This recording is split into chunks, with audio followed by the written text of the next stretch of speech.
నిన్న మనం చూసినాం, అయ్యగారు వ్యవసాయం చేస్తే ఎకరా 1 కోటి వస్తుంది, కొడుకు ఐస్ క్రీమ్ అమ్మితే 5 లక్షలు వస్తాయి, అమ్మగారు జరసేపు చీరల కాడ అక్కడ తిప్పి ఇక్కడ వేస్తే 6 లక్షలు వస్తుంది, హరీష్ రావు గారు పోయి భుజం మీద బస్తా పెట్టుకొని ఫోటో దిగితే 10 లక్షలు ఇస్తాడు, పోచారం శ్రీనివాసరెడ్డి గోసి జరుపుకుంటే వ్యవసాయం కాడుకో గోసి జరుపుకున్నందుకు ఆయనకో 10 లక్షలు, డాక్టర్ లక్ష్మారెడ్డి గారు హాస్పిటల్ కాడికి పోయి స్ట్రెచర్ అక్కడిక్కడ కదులిస్తే ఆయనకో 10 లక్షలు, హోంమంత్రి నాయన నరసింహారెడ్డి గారు ఆయన నడుచుడే కష్టం, ఆయన అక్కడున్న కాగితం తీసి ఇక్కడ రిసెప్షన్లో పెట్టిండంటే ఆయనకో 25 లక్షలు, ఇక దుబాయ్ కింగ్ జితేందర్ రెడ్డి అటు ఇటు నడిచింది క్యాట్ వాక్ చేసిన ఆయనకో 25 లక్షలు.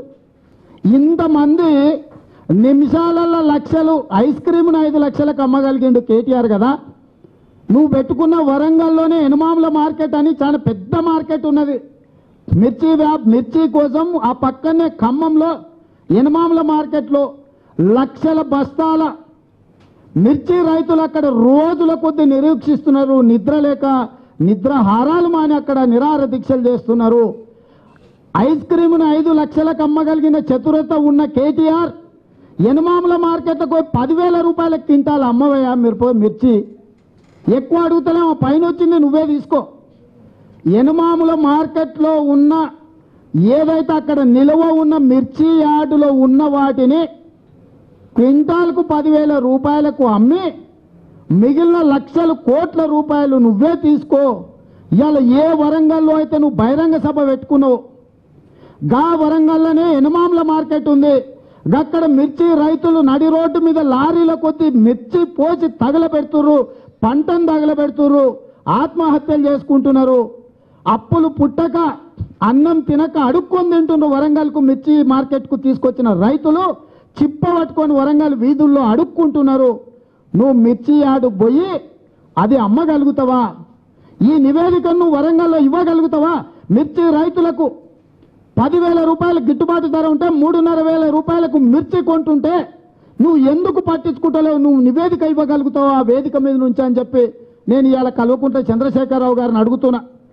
అదేవిధంగా నీ పరిపాలనలో ఇప్పటి వరకు నువ్వు తీసుకున్న ప్రధానమైన నిర్ణయాలు భూసేకరణ కావచ్చు, ఫాస్ట్ కావచ్చు, ట్రాన్స్పోర్టేషన్కు సంబంధించింది కావచ్చు, నియామకాలు కావచ్చు, సింగరేణి నియామకాలు కావచ్చు, కాంట్రాక్టు ఉద్యోగస్తుల రెగ్యులరైజేషన్ కావచ్చు, ఈ రకంగా 35 నిర్ణయాలను ఈ 33 నెలలల్లా హైకోర్టు ఈ రాష్ట్ర ప్రభుత్వాన్ని చెంపలు వాయించింది.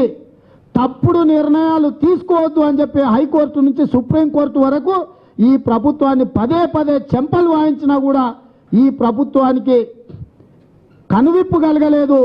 ఈ 35 అంశాలలో హైకోర్టు నుంచి సుప్రీంకోర్టు వరకు ఈ ప్రభుత్వాన్ని చెంపలు వాయించిన సంగతిని ఆ వేదిక మీద నువ్వు నివేదించగలుగుతావా చంద్రశేఖరరావు గారు అని చెప్పి నేను ఈరోజు ముఖ్యమంత్రి గారిని అడుగుతున్నా. కాబట్టి ఇవాళ ఈ బంగారు కూలీలు 5 నిమిషాలకు లక్షల రూపాయలు ఏదైతే సంపాదిస్తున్నాం అంటుండ్రో, ఇవాళ హోంమంత్రి, విద్యాశాఖ మంత్రి, వైద్య ఆరోగ్య శాఖ మంత్రి, వ్యవసాయ మంత్రి, మార్కెటింగ్ శాఖ మంత్రి, సాగునీటి పారుదల శాఖ మంత్రి, మున్సిపల్ శాఖ మంత్రి, అన్ని శాఖల మంత్రులు, ఎంపీలు, ఎమ్మెల్యేలు, సంబంధిత శాఖల కింద ఉండే వ్యాపారస్తుల దగ్గర పోయి నిలబడి ఫోటోలు దిగి లక్షల రూపాయలు తెచ్చుకున్నారు. ముమ్మాటికి ఇది అవినీతే, ఇవి లంచాలే. దాదాపుగా మేము క్షేత్రస్థాయిలో పరిశీలించి ప్రతి నియోజకవర్గం నుంచి పాత్రికేయ మిత్రుల నుంచి మా పార్టీ నాయకుల వరకు సమాచారాన్ని సేకరిస్తే నియోజకవర్గానికి దాదాపుగా 10 కోట్ల రూపాయలు యావరేజ్గా లంచాలు టీఆర్ఎస్ నాయకులు వసూలు చేసిండ్రు. 100 నియోజకవర్గాలను యావరేజ్గా పెట్టుకున్న 1000 కోట్ల రూపాయలు నీ వరంగల్ సభకు వసూళ్లు జరిగినాయి. 1000 కోట్ల రూపాయల పెట్టుబడితోటి ఈరోజు వరంగల్లో లంచాలతోటి నువ్వు సభను నిర్వహిస్తున్నావు. 1000 కోట్ల దోపిడీ తెలంగాణ రాష్ట్రంలో ఒక 10 రోజుల్లో జరిగింది. నీ నాయకులు, నీ సర్పంచులు, నీ ఎంపీటీసీలు, నీ ఎమ్మెల్యేలు, నీ మంత్రులు, ముఖ్యమంత్రి స్థాయి వరకు అవినీతి జరిగింది. ఖచ్చితంగా ఇది ప్రివెన్షన్ ఆఫ్ కరప్షన్ కిందకు వస్తుంది. మున్సిపల్ శాఖ మంత్రి నిబంధనలకు విరుద్ధంగా నిర్మించిన బిల్డింగులు ఉన్న వాళ్ళ దగ్గరికి పోయి మున్సిపల్ శాఖ మంత్రి పనిచేసినట్టు నిధులు తెచ్చుకున్నాడు. వైద్య ఆరోగ్య శాఖ మంత్రి జనాలను నిండా ముంచుతున్న దవాఖానాలకు పోయి పేద రోగుల మీద అడ్డగోలుగా పన్నులు వేస్తున్న వాళ్ళను ప్రశ్నించాల్సింది పోయి వాళ్ళ దగ్గర తెచ్చుకున్నారు. అడ్డగోలుగా ఫీజులు వసూలు చేస్తున్న ప్రైవేటు స్కూలు కళాశాలల మీద పేద ప్రజలు ఫీజులు అడ్డగోలుగా వసూలు చేస్తున్నట్టే ఉద్యమాలు చేస్తున్న అంశాన్ని పట్టించుకోకుండా ఆయా కళాశాలలకు పోయి కడెం శ్రీహరి గారు వారు లక్షల రూపాయలు వసూలు చేసుకున్నారు. మార్కెటింగ్ శాఖకు సంబంధించిన మంత్రి పోయి అదే మార్కెట్లో కొల్లగొడుతున్న వ్యాపారస్తుల దగ్గర ఒక బస్తా భుజం మీద వేసుకొని లక్షల రూపాయలు తెచ్చుకున్నాడు. వ్యవసాయ శాఖ మంత్రి పరిస్థితి అదే, మంత్రుల పరిస్థితి అదే, ఎమ్మెల్యేల పరిస్థితి అదే, ఎంపీల పరిస్థితి అదే. తక్షణమే నేను ఏసీబీ డైరెక్టర్ను డిమాండ్ చేస్తున్నా. ఏసీబీనే కాదు సిబిఐని కూడా నేను డిమాండ్ చేస్తున్నా. ఈ ప్రభుత్వ విధి నిర్వహణలో ఉన్న మీరు ఒక కార్యాలయాన్ని ఒక శాఖను నిర్వహిస్తున్న మంత్రులుగా, ఎంపీలుగా, శాసనసభ్యులుగా ప్రభుత్వ జీతభత్యాలు పొందుతున్న మీరు మీ శాఖలకు సంబంధించిన వ్యాపారస్తుల దగ్గర కూలీ నెపంతో లంచాలు అధికారికంగా తీసుకున్నారు కాబట్టి ఇవాళ సిబిఐని డిమాండ్ చేస్తున్నా. ఈ 1000 కోట్ల దోపిడీకి సంబంధించి సిబిఐ విచారణ జరగాలి. అదేవిధంగా ఎన్నికల ప్రధాన అధికారికి కూడా ఫిర్యాదు చేస్తాం. ఆఫీస్ ఆఫ్ ప్రాఫిట్ కింద ప్రమాణ స్వీకార నిబంధనల ప్రకారం గతంలో ఆఫీస్ ఆఫ్ ప్రాఫిట్ కింద పార్లమెంటు సభ్యులుగా ఉండి ఇతర అంశాలలో ఉన్న వాళ్లను సోనియా గాంధీ గారు రాజీనామా చేసిండ్రు. జయా బచ్చన్ను డిస్క్వాలిఫై చేసిండ్రు ఆఫీస్ ఆఫ్ ప్రాఫిట్ కింద. ఇవాళ మంత్రులుగా, ఎంపీలుగా, ఎమ్మెల్యేలుగా ఉన్న వీళ్ళందరూ ఆఫీస్ ఆఫ్ ప్రాఫిట్ కింద అవినీతికి పాల్పడ్డారు. సూటిగా ఇది నా ఆరోపణ.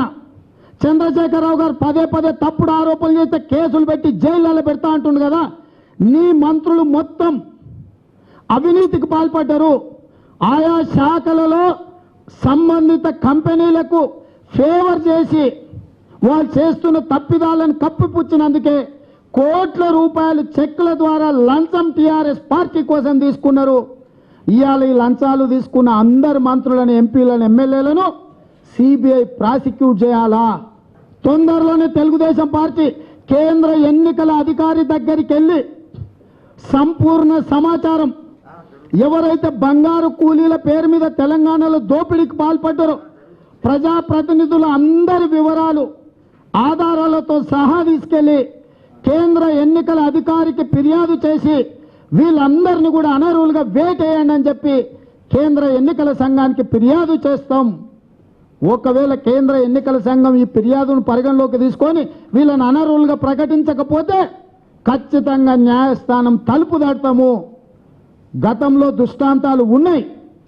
సోనియా గాంధీ గారి రాజీనామా, జయ బచ్చన్ గారిని బర్తరఫ్ ఆఫీస్ ఆఫ్ ప్రాఫిట్ కిందనే ఇవన్నీ జరిగినాయి. కాబట్టి తెలుగుదేశం పార్టీ ఉన్నత స్థాయిలో చర్చ జరుగుతున్నది. వీళ్ళందరూ కూడా అధికారిక పదవిలో కొనసాగుతూ కూలీలుగా పనిచేయడానికి లేదు, వ్యాపారాలు చేయడానికి లేదు. మీ సంబంధిత శాఖలలో జరుగుతున్న తప్పిదాలను కప్పిపుచ్చుకోవడానికి కోట్ల రూపాయలు, లక్షల రూపాయలు ఏవైతే తీసుకున్నారో అవన్నీ లంచాలే. అధికారికంగా పత్రికలలో, టీవీలలో చూపించారు. వాళ్ళే చెప్పుకున్నారు మాకు వీళ్ళు ఇన్ని లక్షలు ఇచ్చిండ్రు, వాళ్ళు అన్ని లక్షలు ఇచ్చిండ్రని.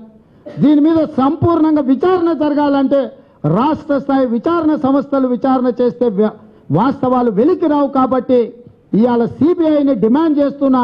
తక్షణమే టీఆర్ఎస్ వసూళ్ల మీద సిబిఐ విచారణ జరగాల్సిందే.